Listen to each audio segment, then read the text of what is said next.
Hello everyone, release 5.0 part 9 की video में आपका स्वागत है। और इस वीडियो में हम लोग जानेंगे टीडीएस ऑटो कैलकुलेशन सॉल्यूशन के बारे में, जो कि 5.0 में ऐड कर दिया गया है। तो इससे पहले जो लोग टीडीएस का यूज़ करते हैं और अभी तक आप मैनुअल कैलकुलेशन कर रहे हैं, अब आपको मैनुअल कैलकुलेशन करने की ज़रूरत नहीं है।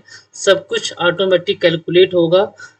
तो इसमें किस तरीके से सेटअप करना पड़ेगा, क्या-क्या हमको चीज़ों को ध्यान में रखना है, तो चलिए इसको देखते हैं वन बाय वन। तो वीडियो थोड़ा-सा लंबा हो सकता है, 20 से 15 मिनट का, जिसमें हम लोग सारी चीज़ों को एक ही वीडियो में कवर करेंगे। इसका हम छोटा-छोटा वीडियो नहीं बनाएँगे, ठीक है? और वीडियो के बाद भी अगर आपको कोई डाउट्स होता है तो कमेंट बॉक्स में पूछ सकते हैं।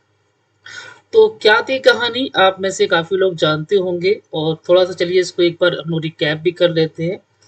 तो एक नया नोटिफिकेशन आया था गवर्नमेंट की तरफ से 1 जुलाई 2022 की समथिंग। टीडीएस 194 क्यू एक ऐड किया गया था सेक्शन, ठीक है, परचेज ऑफ एनी गुड्स, कि अगर आप किसी भी तरह का परचेज कर रहे हैं गुड्स, तो उस पे आपको टीडीएस चार्ज करना है। वैसे टीडीएस का सेक्शन अलग है, जिसमें कई तरह के टाइप ऑफ बिजनेस पे टीडीएस लगता है, ठीक है। तो परचेज पे भी टीडीएस अब एप्लीकेबल हो चुका है। कंडीशन क्या है, जो भी टीडीएस चार्ज करेगा उसका टर्नओवर 10 करोड़ से ज़्यादा होना चाहिए, और उसी पार्टी से आप टीडीएस चार्ज कर सकते हैं जिसका ट्रांजैक्शन लिमिट 50 लाख से ज़्यादा हो गया है, ठीक है। इसमें कुछ एग्जेम्पशन लिमिट थी, जैसे कि अगर आप गवर्नमेंट एंटिटीज से परचेज कर रहे हैं तो टीडीएस आपको चार्ज नहीं करना है। अगर किसी ऐसे पार्टी से परचेज कर रहे हैं जो अंडर सेक्शन 20C के अंतर्गत आता है, तो उस केस में भी आपको टीसीएस चार्ज नहीं करना है। और any other TDS applied 194O, ठीक है, जो कि ई कॉमर्स बिजनेसेस होते हैं, अगर आप उनसे भी परचेज कर रहे हैं तो उस केस में भी आपको टीडीएस चार्ज नहीं करना है। तो सारी कंडीशन को वन बाय वन करके समझेंगे। और कंडीशन क्या है, अगर आपके पास पैन नंबर नहीं है तो 5% टीडीएस देना पड़ेगा, चार्ज किया जाएगा, और पैन नंबर है तो 0.1%। तो चलिए इसको एक डेमो कंपनी के माध्यम से समझते हैं। तो आप देख सकते हैं अभी मेरे पास है टैली प्राइम 5.0 का बीटा वर्जन, और इसी बीटा वर्जन में हम लोग सारी चीज़ों को करके देखेंगे। तो मैंने क्या किया, एक सिंपल सी एक कंपनी क्रिएट कर ली है जैसे नॉर्मली होती है, और कंपनी के F11 फीचर्स पे जाके टीडीएस को यस करके एप्लीकेबल कर लिया है, ठीक है। पूरा स्टार्टिंग से करेंगे, कुछ भी क्रिएट नहीं है, सारा चीज़ हम लोग आप लोग सामने बनाएंगे। तो सबसे पहले हम लोग को क्रिएट करना है टीडीएस नेचर ऑफ पेमेंट। तो सिंपल सा क्रिएट, और यहाँ पर आपको एक ऑप्शन मिल जाता है टीडीएस नेचर ऑफ पेमेंट। तो अब आप देखिएगा 194Q, ठीक है। यहाँ पर आप हेल्पर पे क्लिक करेंगे, जब हेल्पर पे क्लिक करके और यहाँ पर आप सर्च करेंगे 194Q, तो ये सेक्शन ऐड कर दिया गया है, payment of certain some for purchase of goods. तो जैसे इसको सेलेक्ट करके एंटर करेंगे तो आप देखेंगे सेक्शन कोड परसेंटेज ऑटोमेटिक आ गया है। तो विद पेन है आपका 0.1%, विदाउट पेन है 5%, ठीक है। लिमिट क्या है, अभी जैसे डिस्कस किया, कितना, 50 लाख। तो यहाँ पर आप डाल देंगे 50 लाख। जैसे ही 50 लाख डालेंगे तो ऑटोमेटिक एक ऑप्शन देखने को मिल जाएगा, जो कि इससे पहले वाली रिलीज में ये ऑप्शन नहीं था, calculate tax on value exceed the threshold exemption limit 50 lakh. तो जैसे ही 50 लाख के ऊपर क्रॉस करेगा वैल्यू तो टीडीएस ऑटो कैलकुलेट होगा। तो इस ऑप्शन को हम लोग यस कर देंगे और सेव कर देंगे। साथ ही साथ में एक इसमें और ऐड भी कर दिया गया है कि इन फ्यूचर गवर्नमेंट अगर किसी और चीज के ऊपर टीडीएस अप्लाई करती है या फिर एग्जेम्पशन लिमिट का क्राइटेरिया सेट करती है, तो उस केस में भी अब इस सोल्यूशन को हम लोग मैनेज कर पाएंगे। हमें रिलीज का वेट नहीं करना पड़ेगा कि उस रिलीज में आएगा तो उस चीज को मैनेज करेंगे। तो सिंपल एक एग्जांपल समझते हैं। सपोज मैंने हेल्पर पे क्लिक किया, जस्ट एक एग्जांपल है ना, कमीशन और ब्रोकरेज। तो गवर्नमेंट ने कहा कि कमीशन और ब्रोकरेज पे भी टीडीएस तो वैसे भी लगता है, लेकिन एक इसकी एग्जेम्पशन लिमिट हो गई 50,000 या फिर 2 लाख। तो 2 लाख के ऊपर जैसे ही होगा कमीशन और ब्रोकरेज पे आपको टीडीएस चार्ज करना होगा, जस्ट एग्जांपल है ना। तो यहाँ पर आपने सपोज 2 लाख डाल दिया, एंटर करिए, ठीक, तो यहाँ पर आप देखेंगे वो ऑप्शन नहीं आ रहा है जो कि इससे पहले आया था ऑटोमेटिक। तो उस केस में F12 में आपको ये ऑप्शन दे दिया है, आप अपनी सुविधा के अनुसार लास्ट में ये ऑप्शन आप देख रहे होंगे, इसको यस कर देंगे तो यहाँ पर ऑप्शन आ जाएगा और इसको भी आप अपने हिसाब से मैनेज कर पाएंगे। तो ये दोनों तरह की फ्लेक्सिबिलिटी ऐड कर दी गई है, अगर इन फ्यूचर कभी ऐसा कुछ होता है तो आप आसानी से मैनेज कर पाएंगे। ठीक है, तो ये दो चीज क्लियर हो गई। तो आपने देखा कि मैंने TDS nature of payment create कर लिया। अब एक एंट्री पास करके देखते हैं, परचेज। यहाँ पर एक पार्टी क्रिएट कर लेते हैं, मिस्टर रॉय करके, under syndicators, TDS applicable yes. Directory किस टाइप का है आप यहाँ से ले लेंगे, तो फॉर एग्जांपल मैंने यहाँ पर ले लिया partnership firm, TDS in same voucher yes रहेगा और यहाँ से आप इसको कर लेंगे सेलेक्ट, नेचर ऑफ पेमेंट जो भी होगा उसको करेंगे सेलेक्ट और यहाँ पर आप डाल देंगे पार्टी का पैन नंबर। पैन नंबर देना मैंडेटरी है, अगर आप नहीं देंगे तो आपका कटेगा 5% टीडीएस। तो यहाँ पर मैंने पैन नंबर दिया। तो लेजर का कॉन्फ़िगरेशन कुछ इस तरीके से रहेगा, जिसमें आपको नाम, group, TDS applicable and pan number. ये क्या चीज है अभी हम लोग आगे वाले टॉपिक या फिर एक सिनेरियो में समझेंगे। हो गया, इसको कर देंगे सेव एंड इसको भी करेंगे सेव, इसको भी कर देंगे save and again purchase laser. तो सभी को पता है ऑल्ट सी से हम एक परचेज का लेजर क्रिएट कर लेंगे अंडर परचेज अकाउंट। आपका ऑलरेडी डाटा बना होगा, है ना, तो उस डाटा को कैसे मॉडिफाई करेंगे या फिर माइग्रेट कैसे करेंगे, पुरानी एंट्रीज को नए टीडीएस के कॉन्सेप्ट में कैसे ले जाएंगे, उसका एक अलग से वीडियो बनाया जाएगा, जिसमें जानकारी दी जाएगी कि अभी जो आप टीडीएस मैनुअल कैलकुलेशन करके जो कर रहे हैं उसको हम नए वाले टीडीएस में कैसे अपग्रेड करेंगे, उसका कॉन्सेप्ट। तो सिंपल परचेज अकाउंट और लास्ट में आपको एक ऑप्शन मिल जाएगा set alter other statutory details, इसको आप यस कर देंगे। यस करने के बाद यहाँ से टीडीएस एप्लीकेबल और नेचर ऑफ पेमेंट, ठीक है, कंट्रोल से सेव। तो जैसे ही परचेज लेजर आप यहाँ पर सेलेक्ट करके एंटर करेंगे तो ऑटोमेटिक आपके सामने ये स्क्रीन आएगी, स्पेस बार दबा के आप यहाँ से लेंगे नेचर ऑफ पेमेंट 194 क्यू। अब परचेज का जो एंट्री हम कर रहे हैं ये हम कर रहे हैं आइटम इनवॉइस में, कंट्रोल एच आइटम इनवॉइस में। आप इसे अकाउंटिंग इनवॉइस में भी करके समझ सकते हैं, आइटम इनवॉइस में भी करके समझ सकते हैं, आपके ऊपर है इसे कैसे समझना। दोनों का प्रोसेस क्या है, सेम है। ठीक है, आइटम इनवॉइस में करेंगे तो एक आइटम एक्स्ट्रा क्रिएट करना पड़ेगा, अकाउंटिंग में वो चीज़ करने की जरूरत नहीं पड़ेगी। ठीक है, तो चलिए इसको हम लोग अकाउंटिंग इनवॉइस में करके देख लेते हैं, एक अकाउंटिंग इनवॉइस में और एक आइटम इनवॉइस में। ठीक है, तो ये हमारा अकाउंटिंग इनवॉइस हो गया। सपोज मैंने मिस्टर रॉय से कुछ परचेज किया जिसकी वैल्यू मैंने यहाँ पर रख दी 60 लाख। अभी हम इसको करते हैं 40 लाख। ठीक, 40 lakh TDS nature of payment आ गया। अब यहाँ पर लगाएंगे टीडीएस। ठीक है, तो alt C TDS 194 Q, just मैंने एक नाम दे दिया, duties and taxes TDS nature of payment. तो आप देख सकते हैं कि टीडीएस ऑटो कैलकुलेट नहीं हुआ। क्यों नहीं हुआ? क्योंकि ये एग्जम्पशन लिमिट के अंदर है। अगर आप इसको सेव करते हैं कंट्रोल ए से और टीडीएस की रिपोर्ट में चलते हैं, display statutory report, TDS report form 26Q, तो आप देख सकते हैं ये अंडर एग्जम्पशन लिमिट में चला गया क्योंकि ये 50 लाख के अंदर है ना। और अगेन हम फिर से एक एंट्री पास करते हैं, अब की बार 2 एंट्री पास करेंगे। तो अगेन हम मिस्टर रॉय ले लेते हैं,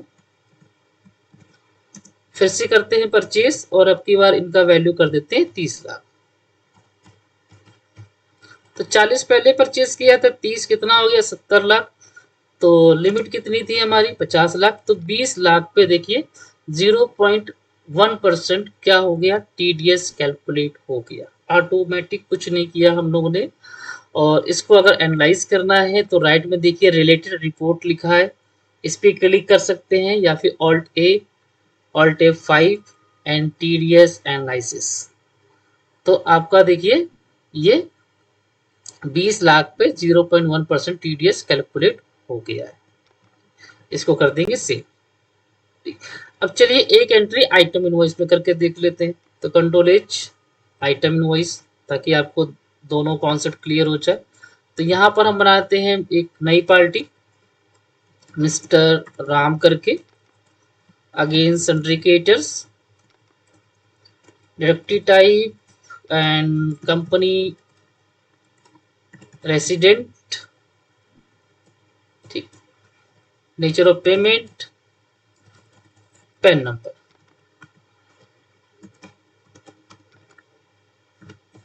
कंट्रोल से सेव।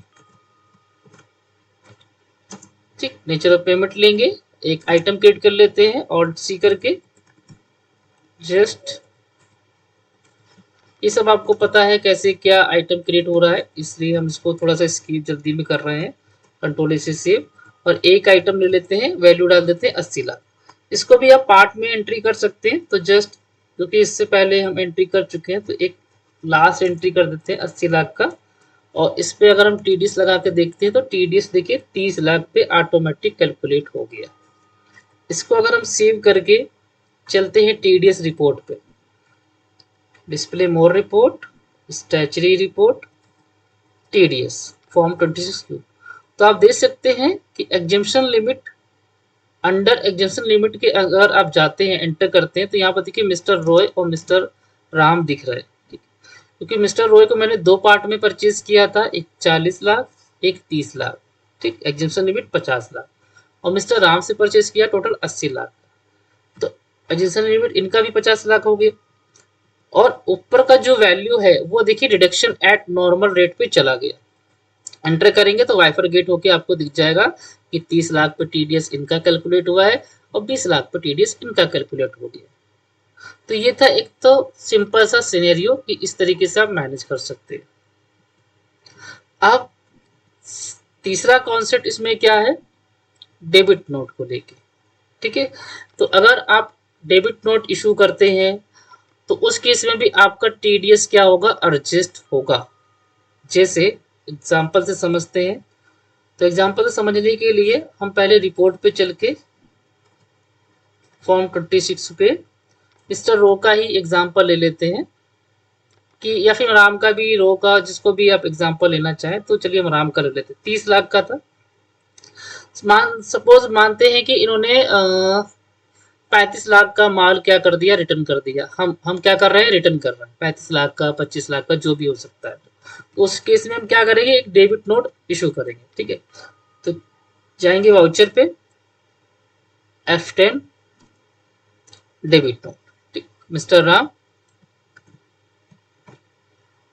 परचेज। अब यहाँ पर क्या होगा, purchase return, of course alt C, purchase return under purchase account, same yes, applicable, nature of payment, ठीक है, सेम। यहां से लेंगे नेचर ऑफ पेमेंट, रिटर्न्स, भाई 80 लाख का बेचा था मैं, फॉर एग्जांपल उन्होंने 35 लाख का वापस कर दिया, ठीक है। टीडीएस अगेंस्ट रेफरेंस, तो यहाँ पर दिख रहा है कि टीडीएस आपने इनको जो परचेज किया था 80 लाख का किया था, जिसपे आपने 3,000 का टीडीएस डिडक्ट किया, क्योंकि एग्जेम्पशन लिमिट 50 लाख था। तो 30 लाख पे 0.1% के अकॉर्डिंग 3,000 हो गया, ठीक, एक्सेप्ट करके सेव कर दिया। ये सेव हो गए। अब अगर आप फिर से रिपोर्ट पे जाके देखेंगे तो यहाँ पर देखिए डिडक्शन एट नॉर्मल रेट पे मिस्टर राम का ब्लैंक हो गया, ठीक, और वो आपका एग्जेम्पशन लिमिट में पहुंच गया 45 लाख, ठीक है। तो डेबिट नोट या फिर क्रेडिट नोट भी अगर आप इशू करते हैं टीडीएस के साथ, वो भी इसमें ऑटो रजिस्ट हो जाएगा, उसमें भी आपको करने की कोई ज़रूरत नहीं है। तो ये था सिनेरियो नंबर 3। अब समझते हैं सिनेरियो नंबर 4, जो कि हम लोग बात कर रहे थे एग्जम्पशन लिमिट की। ठीक है, क्या था एग्जम्पशन लिमिट? कि अगर आप किसी गवर्नमेंट एंटिटी से परचेज कर रहे हैं तो टीडीएस नहीं चार्ज करना है। तो चलिए पहला केस समझते हैं। गवर्नमेंट एंटिटी से अगर हम परचेज कर रहे हैं तो उस केस में आप टीडीएस एप्लीकेबल नहीं करेंगे। तो इसकी एंट्री कैसे पास करेंगे? तो सिंपल से चलते हैं वाउचर पे, और यहाँ पर एक पार्टी क्रिएट कर लेते हैं, गवर्नमेंट पार्टी करके, जस्ट एक मैंने नाम दे दिया गवर्नमेंट पार्टी। ठीक है, under sundry creditors TDS applicable, और यहां से आप ले लेंगे गवर्नमेंट। ठीक है, यहां से लेंगे क्या, गवर्नमेंट है, सेम वाउचर यस। और यहां पर इस ऑप्शन का यूज आ जाता है, यूज एडवांस टीडीएस एंट्रीज। हो सकता है आप में ना दिखाई दे, तो आप क्या करेंगे, F2 करेंगे, और सबसे लास्ट में आपको ये ऑप्शन मिल जाएगा, allow advance entries in TDS master. इसे आप यस कर देंगे। अभी देखिए मैंने नो कर दिया, तो वो चीज यहाँ से क्या है, हट गई। ठीक है, तो F12 करके आप इस चीज को इनेबल कर लेंगे। इनेबल करने के बाद टैली को बताना पड़ेगा भाई कि ये गवर्नमेंट एंटिटीज है। टैली को कैसे पता कि ये गवर्नमेंट एंटिटीज है, ये नॉर्मल पार्टी है? तो नॉर्मल पार्टी में तो टीडीएस ऑटो कैलकुलेट हो रहा है, तो जो गवर्नमेंट एंटिटीज है या फिर एग्जेम्पशन लिमिट के अंदर में आ रहा है, तो टैली को हमें बताना पड़ेगा। उसी के लिए हम इस ऑप्शन को यस करेंगे, इस ऑप्शन को यस करेंगे, और लास्ट में एक ऑप्शन मिल जाएगा, set alter zero lower deduction. ठीक है, इसे आपको यस करना है, और यहाँ से लेंगे नेचर ऑफ पेमेंट। अगेन यहाँ पर देखिए कैटेगरी आ गई, तो ये क्या है, गवर्नमेंट डिडक्टीज है, एंटिटीज है, एलिजिबल फॉर एग्जेम्पशन। ठीक, और एप्लीकेबल डेट अगेन सेव, कुछ नहीं करना है, इसको कर देंगे सेव। और चलिए पैन नंबर दे देते हैं, पैन नंबर देके इसको मैंने परचेज, और अगर आप यहाँ पर देखिए नेचर ऑफ पेमेंट सेलेक्ट करते भी हैं, ठीक, जैसे मैंने यहाँ पर सेलेक्ट किया नेचर ऑफ पेमेंट आइटम, एक क्वांटिटी, और वैल्यू कर देते हैं 90 लाख।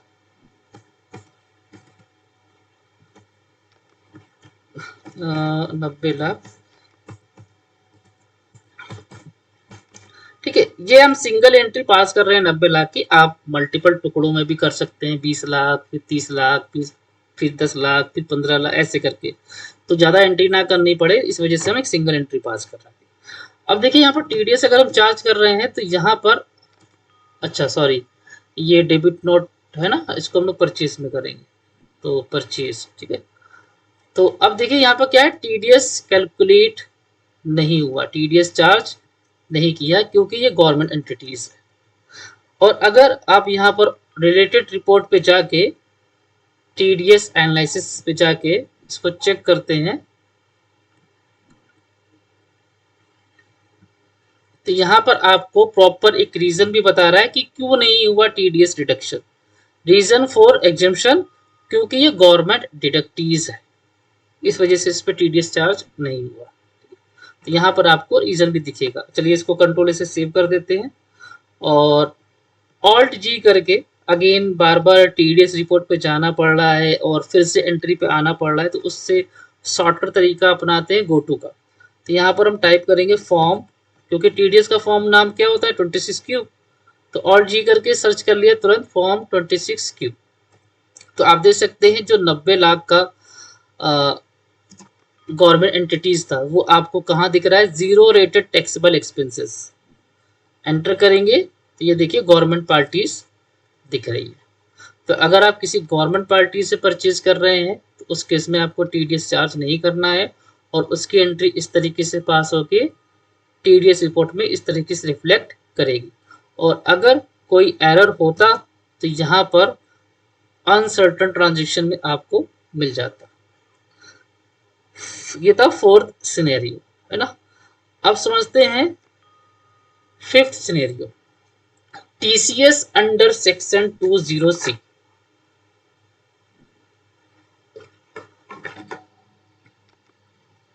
अब आप ऐसी पार्टी से परचेज कर रहे हैं जो ऑलरेडी टीसीएस चार्ज करता है।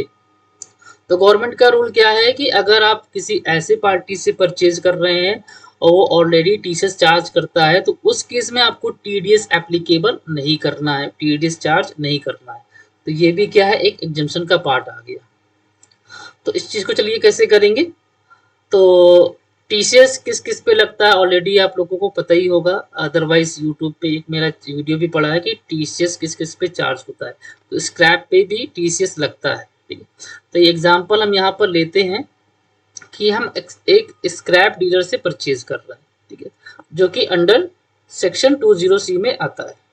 तो यहाँ पर एक पार्टी क्रिएट कर लेते हैं हम लोग, स्क्रैप डीलर करके, ठीक है। यस, एंड कंपनी रेसिडेंट ले लेते हैं, सेम यस करेंगे इसको। अब यहां पर इसको करेंगे यस, एडवांस टीडीएस एंट्रीज इसका रोल आ जाता है यहाँ पर, इसको यस करेंगे। लास्ट वाले ऑप्शन पे जाके यस करेंगे और नेचर ऑफ पेमेंट, तो यहाँ पर देखिए आपको भी वो ऑप्शन मिल जाता है, TCS charge under section 20C except limit, enter applicable date, control से सेव, और पेन नंबर दे देते हैं। मैं सभी का पेन नंबर एक ही मेंशन कर रहा हूं टेम्पो कंपनी की वजह से। तो purchase, nature of payment, Redmi, item वही सेम ले रहे हैं, अलग अलग आइटम बनाने में टाइम लगेगा, बना भी सकते हैं। तो सेम आइटम लेके चल रहे हैं हम लोग। 80 लाख की वैल्यू कर दी, तो टीडीएस चार्ज नहीं होना चाहिए, और देखिए टीडीएस चार्ज नहीं हुआ क्योंकि ये पार्टी अंडर सेक्शन 206C के अंतर्गत आती है। तो अगर उस केस में अगर आप रिलेटेड रिपोर्ट पे जाके टीडीएस एनालिसिस चेक करेंगे तो यहाँ पर आपको ये प्रॉपर रीजन प्रोवाइड करेगा कि क्यों नहीं हुआ टीडीएस डिडक्ट, ठीक है। इसको कर देंगे कंट्रोल से सेव। अगेन ऑल्ट जी करेंगे, फॉर्म 26Q में जाएंगे, तो यहाँ पर आपको प्रॉपर रीजन वो एंट्री यहाँ पर बकेट में दिखाई देगी। अच्छा, तीसरा और इसमें एक कंडीशन और भी है कि अगर आप ऐसी पार्टी से परचेज कर रहे हैं जो कि अंडर सेक्शन 206 के अंतर्गत आता है और वो पार्टी आप पे टीसीएस चार्ज करना भूल गई है, तो उस केस में आपकी रिस्पॉन्सिबिलिटी बनती है कि आप उस पे टीडीएस चार्ज करिए, ठीक है। तो इस चीज को भी आप मैनेज कर सकते हैं। कैसे मैनेज होगा, तो सेम एंट्री हम पास करेंगे और एक नई पार्टी बनाएंगे स्क्रैप डीलर 2 के नाम से, ठीक है। तो मान लीजिए एक पार्टी है हमारी स्क्रैप डीलर 2, ठीक है। सिंडिकेटर्स यस, कंपनी रेसिडेंट इसको यस कर देंगे, लास्ट वाले ऑप्शन को यस करेंगे, और ये ऑलरेडी मैंने बता दिया कि भाई अंडर सेक्शन 20C6 के अंतर्गत आता है, ठीक है, हो गया, और सेव। चलिए पेन नंबर दे देते हैं,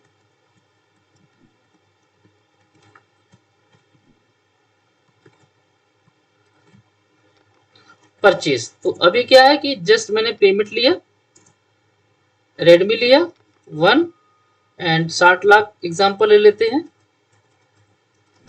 तो क्या होगा, टीडीएस कैलकुलेट नहीं होगा, ठीक। लेकिन हमें पता है ये पार्टी अंडर सेक्शन 206 के अंतर्गत आती है, इसने टीसीएस चार्ज नहीं किया, तो हमारी रिस्पॉन्सिबिलिटी है कि हम इस पर टीडीएस चार्ज करेंगे। तो उसको ओवरराइड कैसे करेंगे, तो ओवरराइड करने के लिए जैसे ही आप परचेज पे आके एंटर करते हैं तो ये स्क्रीन आ जाती है, यहीं पर आपको F12 प्रेस करना है, F12। तो यहाँ पर आपको एक ऑप्शन मिल जाएगा, allow overriding TDS exemption under section 206C, इससे आप यस कर देंगे और यहाँ से इसको यस कर देंगे। तो अब ये क्या करेगा, इसको ओवरराइड करके आपका टीडीएस देखिए 10 लाख पे इसने डिटेक्ट कर लिया। तो ये भी ऑप्शन या फिर फ्लेक्सिबिलिटी आप कह सकते हैं ऐड कर दी गई है। तो यहाँ पर देखिए वो एग्जीक्यूशन लिमिट में यहाँ पर आ जाएगा 50 लाख, और उसका जो एक्स्ट्रा वैल्यू था जिसपे टीडीएस कटा है वो यहाँ पर आपको दिखने लगेगा। इसके अलावा इसमें एक ऑप्शन और ऐड किया गया, एडवांस। ठीक है, तो अगर आप एडवांस पेमेंट कर रहे हैं तो उस केस में भी आपको टीडीएस एप्लीकेबल करना है, जो कि अभी सब कुछ मैनुअल हम लोग करते थे और अभी आप देख रहे हो कि सब कुछ ऑटोमेटिक हो रहा है। तो चलिए एक लास्ट बचा है एडवांस पेमेंट को लेके। तो अगर आप एडवांस पेमेंट करते हैं जस्ट वाउचर और पेमेंट, ठीक है, तो एक बैंक, वैसे तो पेमेंट बैंक से ही होगा, तो एक बना लेते हैं bank, SBI bank, under bank account, और एक पार्टी क्रिएट कर लेते हैं एडवांस पार्टी। ठीक है, सिंडिकेटर्स लेजर बनाने के सारे तरीके वही है टीडीएस के। यस करेंगे। डिडक्टिव टाइप क्या है, नेचर ऑफ पेमेंट क्या है, पेन नंबर जो भी है सेव कर देंगे। तो यहाँ पर सपोज मैंने इनको 70 लाख का पेमेंट किया टुकड़ों में या फिर वन टाइम जैसा भी है, एडवांस पेमेंट किया और टीडीएस डिडक्ट किया, तो क्या हुआ, 2 लाख का टीडीएस ऑटोमेटिक देखिए डिडक्ट हो गया। कुछ नहीं किया, यहाँ पर ऑटोमेटिक आपके सामने ऑप्शन आ जाएगा टीडीएस, नेचर ऑफ पेमेंट, और यहाँ पर भी एफएल है जहाँ से आप सारी चीज़ों को मॉडिफाई कर सकते हैं। तो 2 लाख का टीडीएस डिडक्ट हो गया। लेकिन इसमें एक ट्विस्ट है, इसको जैसे ही हम अगर सेव करते हैं एडवांस पार्टी याद रखिएगा, और टीडीएस रिपोर्ट में चलते हैं, स्टैच्यूटरी रिपोर्ट टीडीएस फॉर्म 26, ठीक है, तो आप देख सकते हैं कि यहाँ पर एडवांस पार्टी 50 लाख का एग्जेप्ट लिमिट दिख गया। ठीक है, और यहाँ तो हमारा जो एग्जेम्पशन था वो दिख रहा है, एंड यहाँ पर आते हैं तो यहाँ पर देखिए 20 लाख पे आपका 0.1% टीडीएस डिडक्ट हो गया। अगर ये एंट्री करने पे आपको ऑप्शन यहाँ पर नहीं दिखता है, क्योंकि ये एक बीटा वर्जन है, डमी डाटा, तो कुछ रिफ्रेशमेंट का इशू हो सकता है। तो उस केस में आपको उस एंट्री को रिकॉर्ड करते समय जो कि हम बताना चाह रहे थे, ठीक है, तो यहाँ पर आपको मिलेगा एक स्टेट एडजस्टमेंट। इस पे क्लिक करके भाई टैली को कैसे पता कि आप ये किस चीज का पेमेंट कर रहे हैं, टीडीएस का पेमेंट कर रहे हैं या फिर नॉर्मल पेमेंट कर रहे हैं। तो यहाँ पे क्लिक करके आपको एक ऑप्शन मिलेगा स्टार्ट एडजस्टमेंट। ओके, एक मिनट, इसको हम फिर से रिकॉर्ड करते हैं, बैंक स्टार्ट एडजस्टमेंट। ओके, तो यहाँ पर अभी ये बीटा वर्जन है, अभी यहाँ पर एक ऑप्शन मिलेगा टीडीएस वाला, उसको सिलेक्ट कर लेंगे तो ऑटो कैलकुलेट होगा और उसके हिसाब से जो आप यहाँ पर देख रहे थे इस रिपोर्ट में रिफ्लेक्ट कर जाएगा। ओके, तो इस तरीके से आप टीडीएस का सोल्यूशन आप 5.0 में कर पाएंगे, मैनेज कर पाएंगे। तो यही था आज का वीडियो, उम्मीद करते हैं आप हम आपको समझा पाए।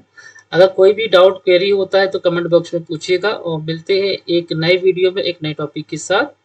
धन्यवाद।